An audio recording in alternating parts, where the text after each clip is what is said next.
Welcome to Tattooed Freaks in Business Suits, recorded live in the kitchen of the Personal Touch Career Services in Denver, Colorado. I am your host, Donna Shannon. As a professional career coach, I help people navigate the hiring maze to get to the jobs they really love. In addition to working with job seekers one-on-one, I do have a book available. You can find How to Get a Job Without Going Crazy on Amazon. My guest today is Jarrett Ransom, the Nonprofit Nerd. Heyo. Heyo. And I'll get back to you in just one second.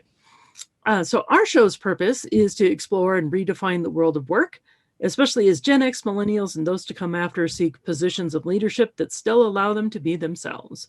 So every show we explore a topic related to business or job searching. And of course, we're going to talk about tattoos. Our sponsor is the Personal Touch Career Services, Denver's top-rated career coaches. We focus on all the practical tools for your job search, including resumes, LinkedIn profiles, job search coaching, and ongoing classes. So check out our ridiculously long website, personaltouchcareerservices.com. Once again, that's personaltouchcareerservices.com, or, you can just Google it. So hi, Jarrett. Hi, Donna. Thank you very much for joining me today. And let's just kick off right into it. Okay, what does it mean to be a nonprofit nerd? So tell us a little bit more about yourself. So thank you for having me on your podcast. I love the topic. It resonated wholeheartedly with me because when I started as, let's just say, a nonprofit professional, I was not a nerd. I was not a nonprofit nerd. 2009, I lost my chief development officer position. That's a big hoity-toity title for like fundraising director. And then I started my consulting practice. So the nonprofit nerd for me really embodies just living, breathing, eating, sleeping, all that good stuff that we tend to do, or I hope we do, in the nonprofit sector. We also call it the social profit sector, and just being of service. So I literally, Donna, can nerd out on nonprofit topics. I always say until you become blue in the face, because I won't. I just love it. I just continue to nerd out. Excellent. And so that really dives into with the business that you've developed too. Rayvan, I got the Rayvan part right, and then I'm going to screw up the rest of it. Of course. The Rayvan Group. Yeah. So what does it mean really to be a nonprofit consultant? So again, back in 2009, when I started my practice, I did it because I was a reduction in force. So it wasn't intentional that I started to become a business owner, but I grew up in the South, born and raised like southeast of the states of the United States. And I had this notion of what it meant to be a consultant.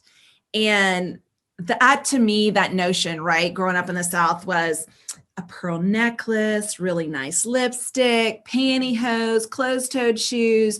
And you just had to like dress the part of being prim and proper. I bucked the system from the start, right? And I was like, I don't want to do that. I don't like these pantyhose. So for me, being a consultant was really about finding my zone of genius. Where do I feel that I thrive and can best help my community as well as the clients that I serve? So that's what it is for me. Well, that's an interesting phrase, zone of genius. What does that mean? Yeah. So for me, it's really about finding those natural, maybe elements, natural responsibilities, natural things that we gravitate towards that don't seem like work. Right. So I started my business, truth be told, as a grant writer, 2009 economic crisis, and grants were still needed in the nonprofit sector. It drained me. It totally drained me. It was like an energy vampire. But I did that and I built my business doing grants up until I started working with a business coach that helped me identify, what do I love to do? Where do I truly thrive? And what comes natural to me, Donna, in a way that doesn't feel like work. And even better, if it fills me up and I leave doing whatever it is I'm doing on a much like greater vibration, right? So like feeling more full, feeling more alive than I did when I started it. Did you follow Jeb Blount's book, The Big Leap? I didn't. Oh, No, I interesting. followed my own like beat of the drum.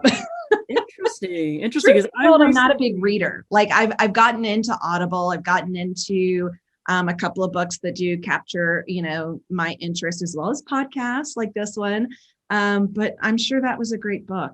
yeah, he talks about the zone of genius too. So that was my first exposure with the term. So it's interesting.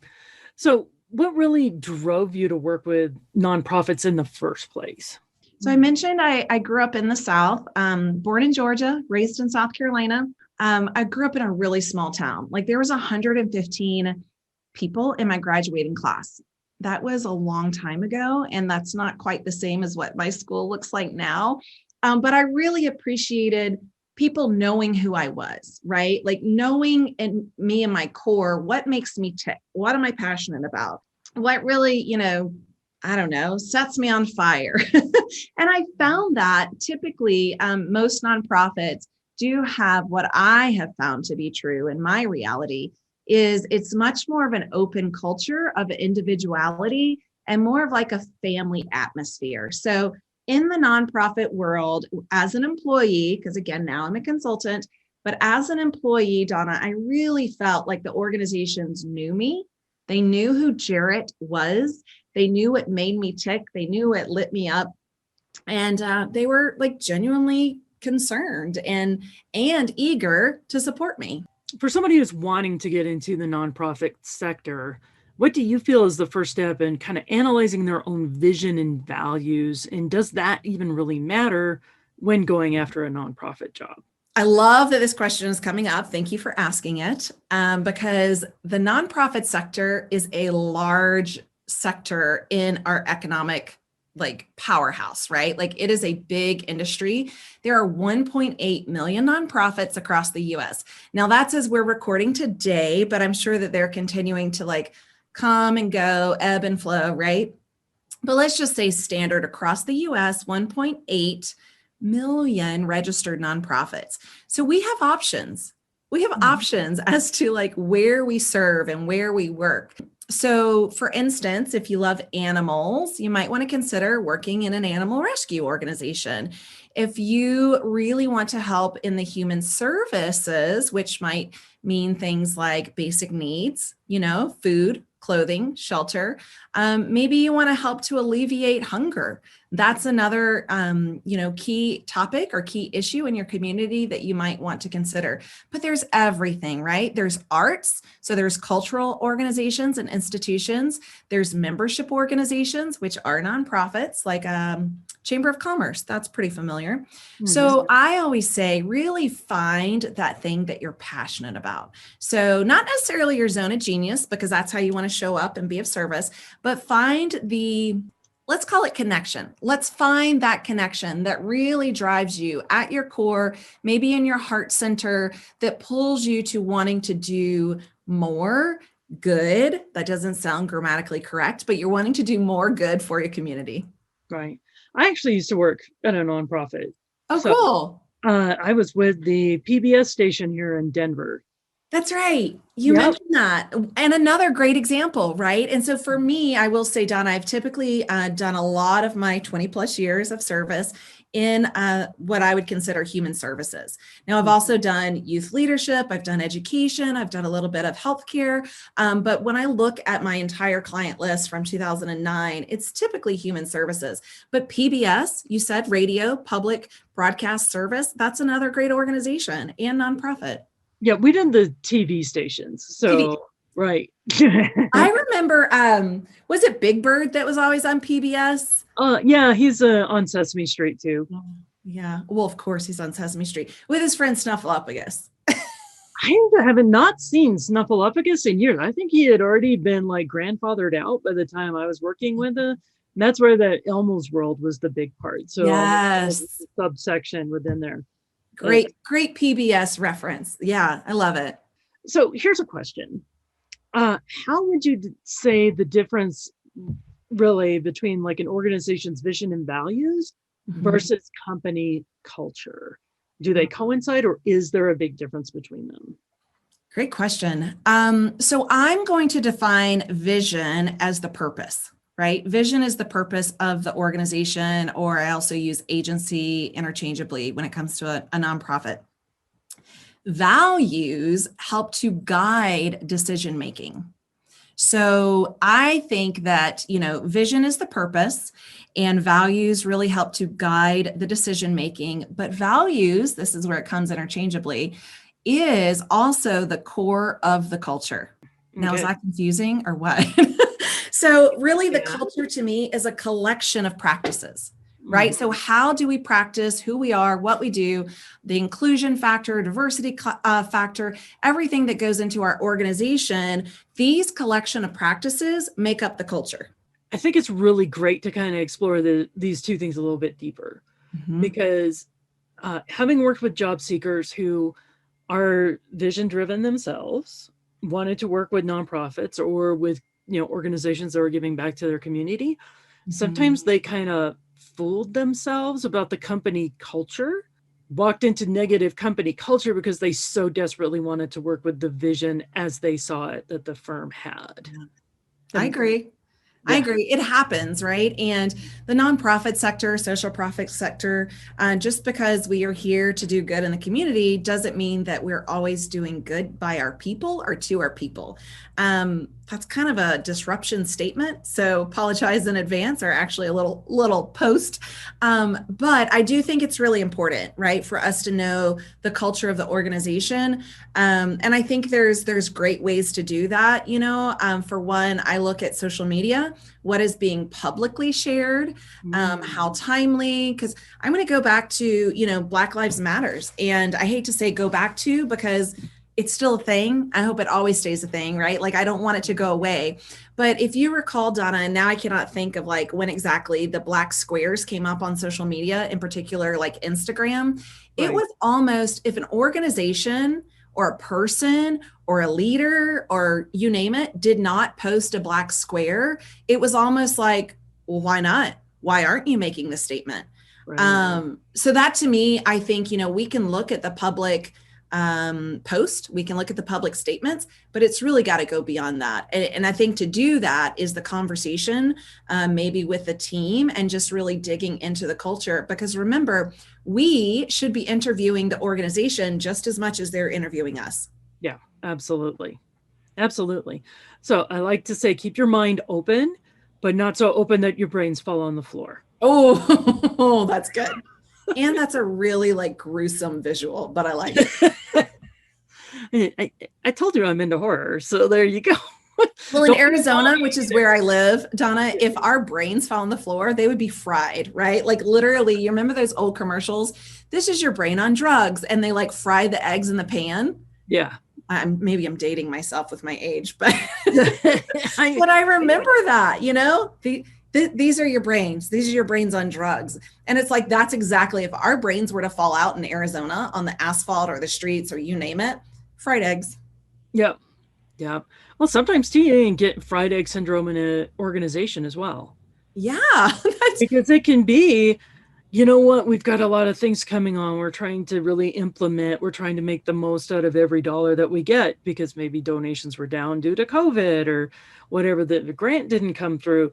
And that's where I've done both broadcasting and entertainment, and I've done nonprofit, and PBS was kind of the juxtaposition of both.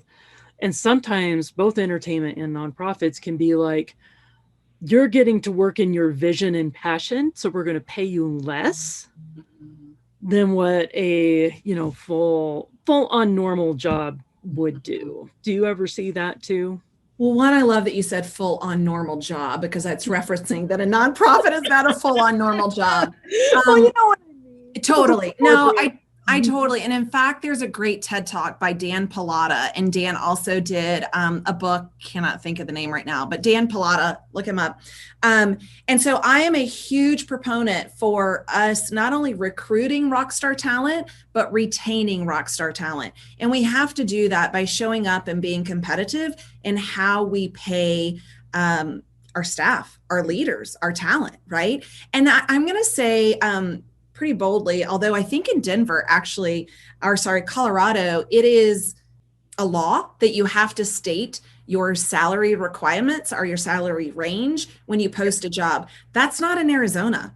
So I actually do not share any job openings or postings for anyone unless it does state what is the hiring salary range, because I do think we need to talk about our salary communication. We need to communicate it. We need to, at some level, have it open, and we really need to advocate for not paying less to the nonprofit leaders.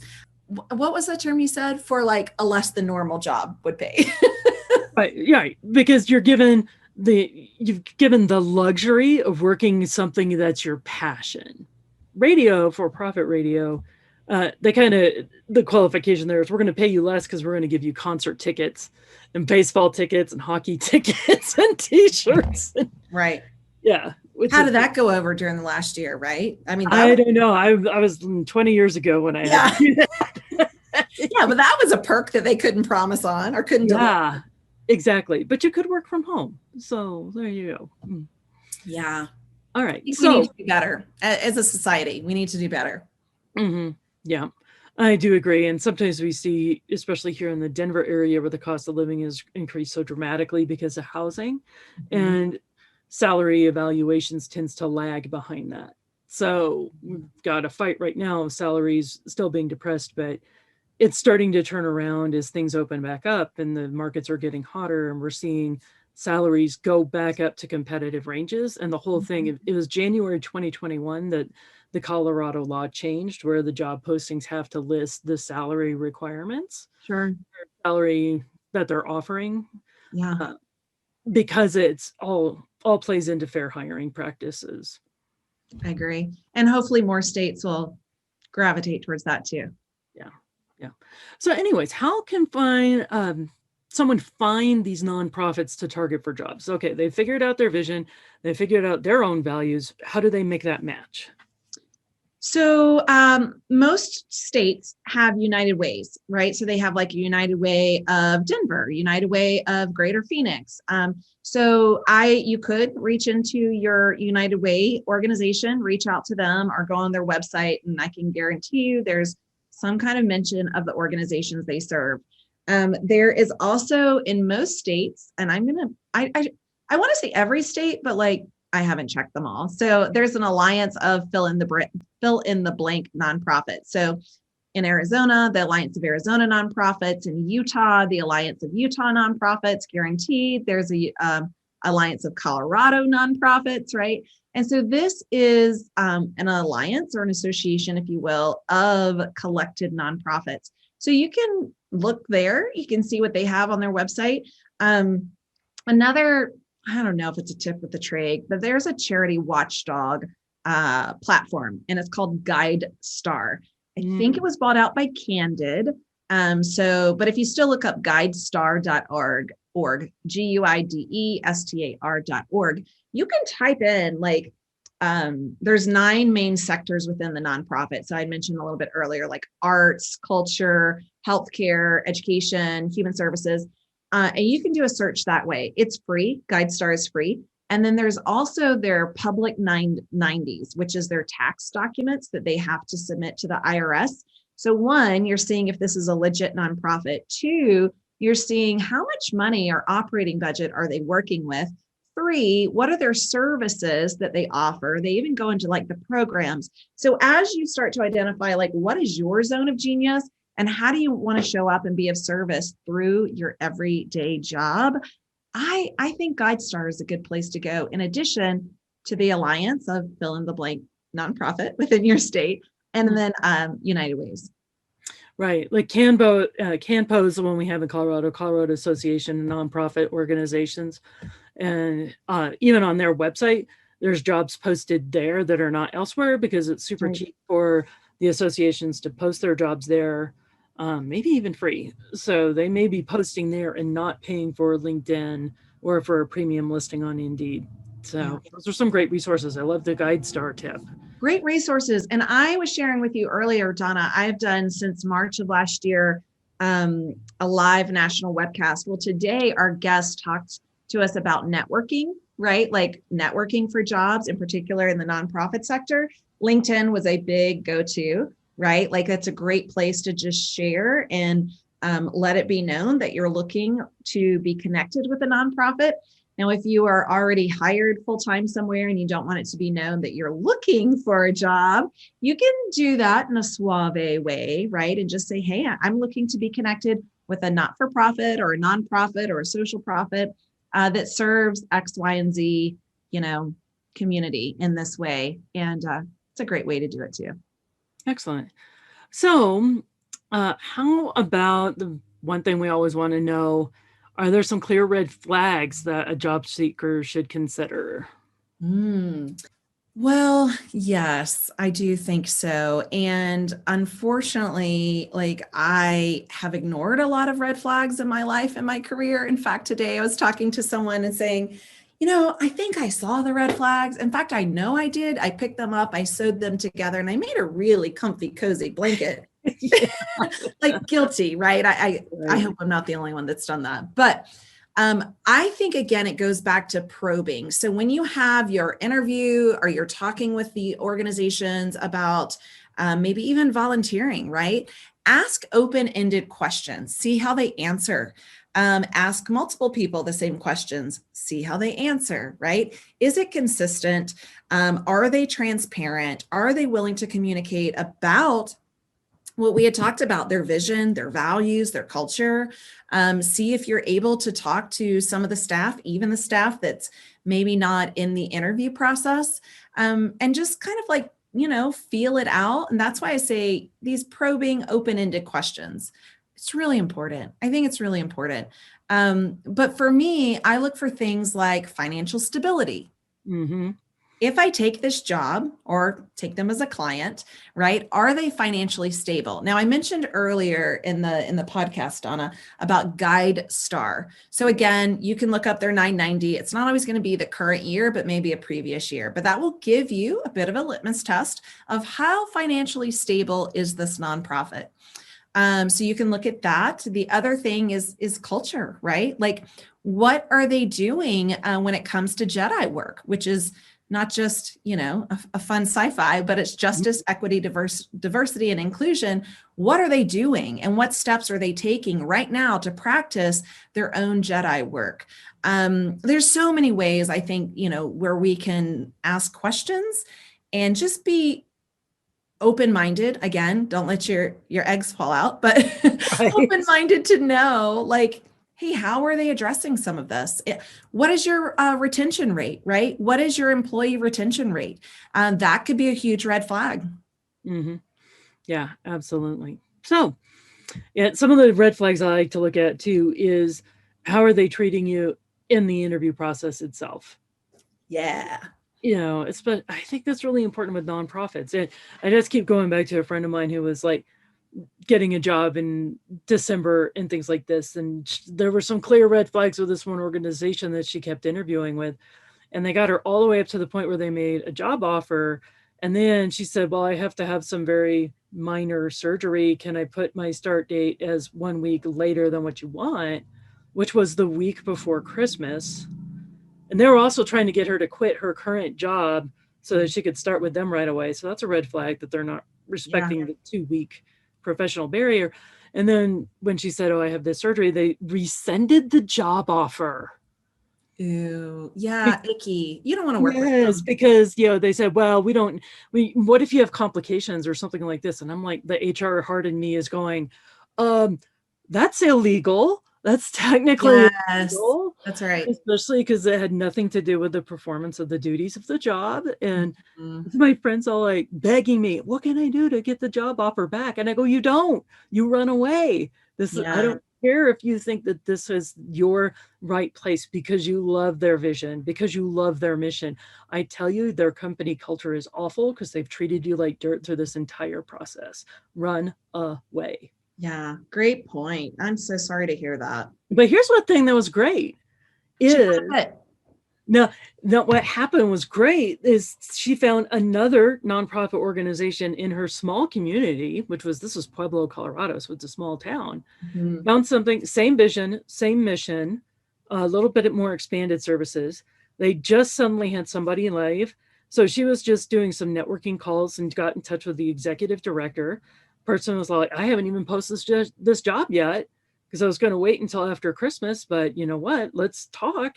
That's She ended great. up getting a job for better pay at a company that still aligns with her vision and mission, Yeah. and culture Better still, culture. yeah, better, definitely better than the place that was illegal before they even hired her. Yeah. That's there. Unfortunately, there's a lot of horror stories, war stories out there. And not just in the nonprofit, right? But Yeah, like in there's, I was gonna all say, communities and all sectors. And I think it's really important to pay attention to those red flags, know how to identify them. And then once you do identify, like what's your game plan? mm-hmm. In this case, in your friend's case, like run as fast as you can. Yeah, exactly. All right, so let's talk a minute for people who may already be working in their nonprofits, but maybe they want to move up into a leadership role. Any tips for them? Yeah. Well, I like to ask, or I like to, really coach also that when you're looking for a full-time job, ask what are what are my opportunities for advancement here? What type of professional development do you offer? What type of personal development do you offer? Right. And I think that's really important. But I think when it comes to, you're already at an organization, maybe you want to move up the ladder, maybe you want to move across the ladder, like I don't know, there's different ways to navigate your current situation. Is go in with an idea of what you would want. So really have a game plan of, okay, this is what I'm looking to do for my own advancement, again, professional or personal, and then just kind of have a list of what those ideals would look like.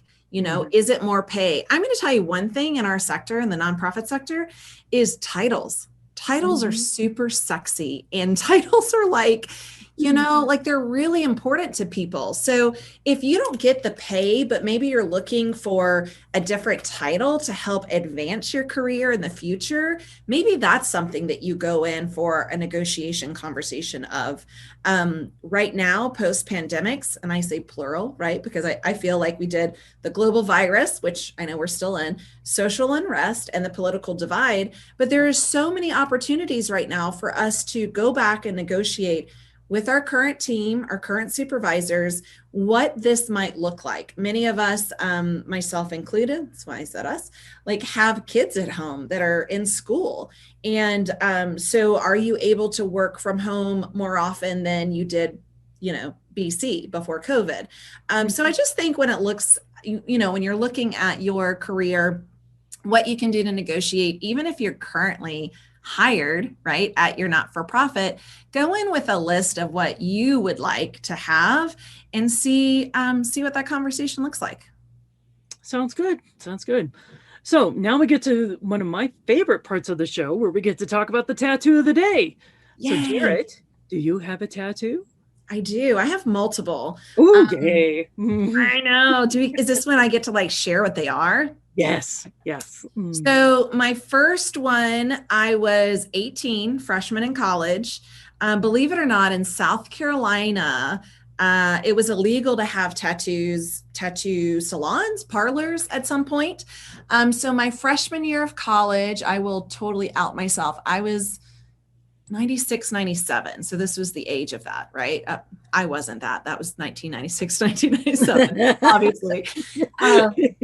So tattoo parlors or getting a tattoo in South Carolina was illegal. So I actually went to school in North Carolina, and coming home from my first Thanksgiving break, I think it was, or just, kind of like fall break, I'll say. I stopped at a tattoo place that I had secured reservations, and that was my first tattoo. So that's my lower back, and it was a family tattoo. I designed it actually in religion class, which I ultimately failed. That's a whole nother story. But that tattoo, since I got it when I was 18, like barely 18, it's actually been covered up. So it's also my first and my most recent one. because it was a cover up, and it's now a Hamza hand.